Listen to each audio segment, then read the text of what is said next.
Hey Hammer Bros, it's Mina. Today I'm going to go over my gameplay against Shia for any Hammer Bro out there that's looking to improve their times with me. Feel free to share your own findings in the chat below. Let's learn together. Okay, let's go. Okay, so I realized that I didn't actually load in with my right items, so I'm quickly changing that.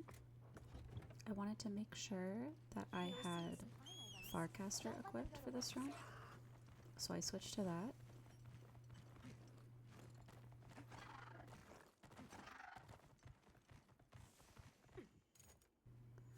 I fail a sneak attack here. I actually had not a very good start to this run, but I end up picking up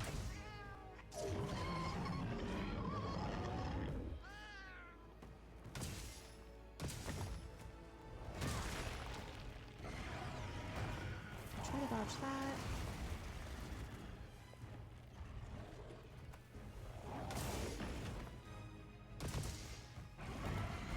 I tried to go for the offset, failed that, because you can actually offset that move I learned, and you won't get hit by the low crystals.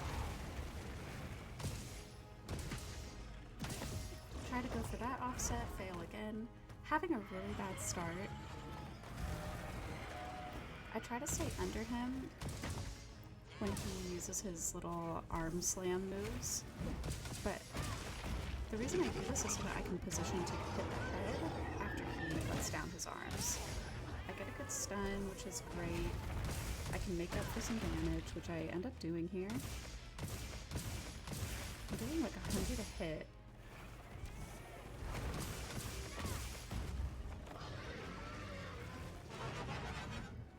I get the lure dodge.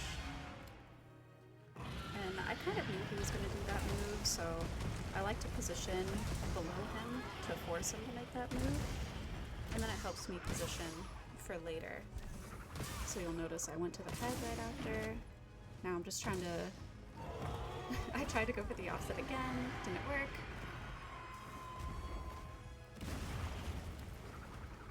At this point, I think it's pretty good to go for the arms. I try to go for the head, but whenever the arms are down, I do try to go for those at this point.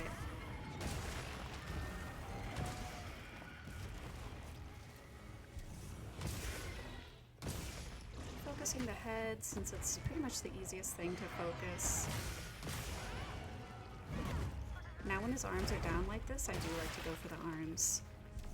Since once you pop them, you can actually get massive damage. I think it's around 900. Like, it just happened, we didn't get to see the number, but I probably did around 900 damage popping his arm.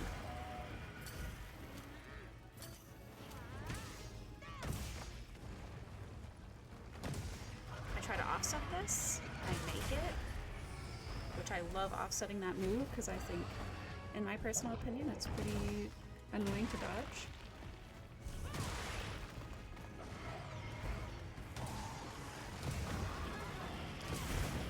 First phase, whenever he goes for that fireball move, I know he's only going to use it once, so I try to position myself to hit the head whenever he's going to use the fireball.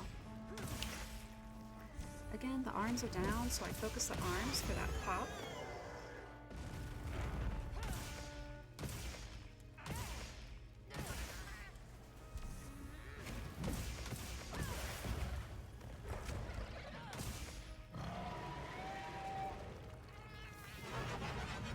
I get another lure dodge, which was great. I get a little bit of damage in, and at this point I'm gonna flee with my Farcaster. And the only reason I'm doing this is to switch to basically the exact same set, except without Corrupted Mantle. It's instead gonna be the Rocksteady Mantle, so that's what I'm doing here, very slowly.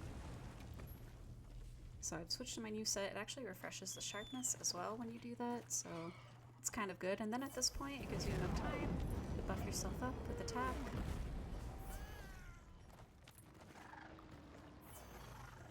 Now, I think I should have popped my Might Pill a little later because I end up getting a mount here, which I actually really liked because I don't like the move that he tends to always use at this phase.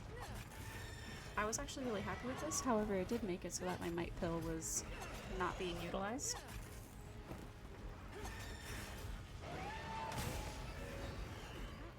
So I get the big bonk.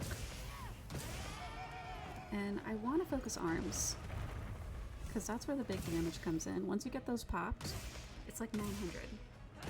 So I want to get that as much as possible. But whenever he lifts his arms up, I know that I have to switch to the head for my mighty charge. So I know he's going to do this 3 times, so I'm just positioning under the head so that I can get some good damage in when he's done. End up getting the focus strike, which was great. Allows me to get another upswing. I knew he was going to do some big move. I was tempted to go for another Mighty Slam on his head earlier, but I knew he was going to do this. So instead, I just played it safe and positioned for it, which gives me some good hits on the tail. I actually hit 2 300s at this point, which doesn't always happen. Those are some pretty good crits.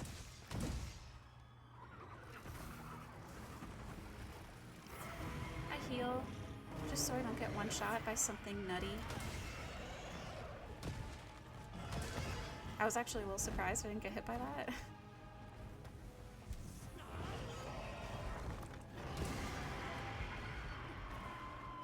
I know he's gonna do this move twice, so I try to position for his arms after the second time he lets him down. Kind of unfortunate timing with my cat paralyzing, a little bit of an awkward overlap, but it didn't matter in the end. I still got a pretty good time. That Mighty Slam was a little unfortunate as well. I think I needed to be a little bit faster and I would have made it. I again go for the arms. I try to go for the focus strike. I miss, so then I get hit by that. I try to position under the head again, but I'm looking for a slinger at this point. I realize I haven't been using my rocks. So he's in a good position for that. I should have hit the rock right next to him before he fell down. That would have been pretty sick. But I wanted to make sure that I got good damage on the arm, so I needed to charge up my hammer for that. So overall, probably a better decision that I didn't go for that.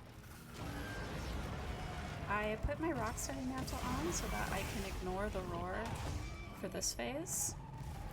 And also because this move tends to have a lot of pushes you back with wind. So now I get to freely just pop the crystals. Which in retrospect, it seems much nicer to have the thunder pods. Because if you ever get hit by the Dragon Blight, your other slingers aren't going to work. And you won't be able to continue popping rocks. So it was actually kind of nice that I had the thunder pods in this moment.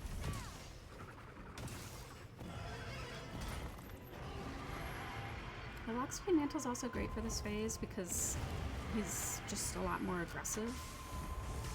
So those little swipes and stuff, you get to just ignore it, which I think is really cool.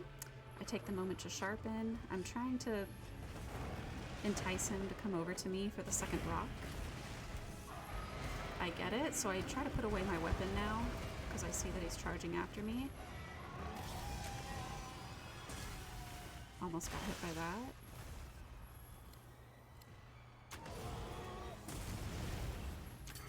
I ended up getting the rock, which is great. I didn't have to spend that much time fucking around with them. Sometimes I like starting off with one of the arms with a charged upswing because I find that it tends to do around 200 damage with the build. So I have Dragon Pods here. I think I do end up getting hit by the Dragon Blight. Yeah, right there. So if I try to hit any other rock, it's not going to work. Like I tried to, didn't realize I was Dragon Blighted for some reason.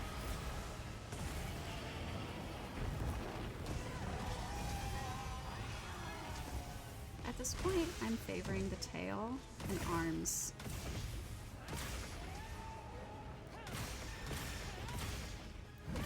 I do like going for the head whenever I can, but it just seems like he has a lot of moves that I'm not totally good at dealing with. So I tend to like being at the back legs and tail for his last phase.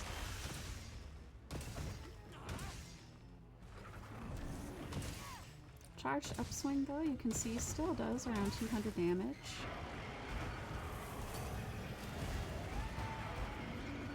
try to dodge that move. I don't. I think I almost die here. I get out alive. I was too slow at activating those rocks, unfortunate.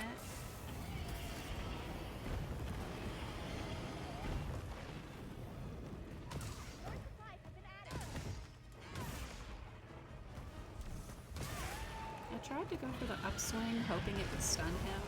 It was a little bit of a risky play, and it almost killed me. But, I just wanted to get that damage in. I knew he was close to dying. But now I have to spend more time healing. I'm chasing him around. I'm trying to go for some slingers so I can get a good in, but to no avail. But here's my opening after a big move.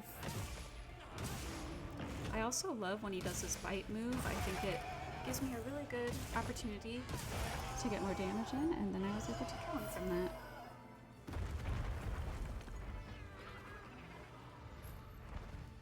This ended up being my best personal time on Shia, and I made a lot of mistakes.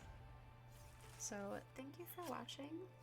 Leave any tips or findings that you found on the Shia fight, and I'll see you guys around. Thank you.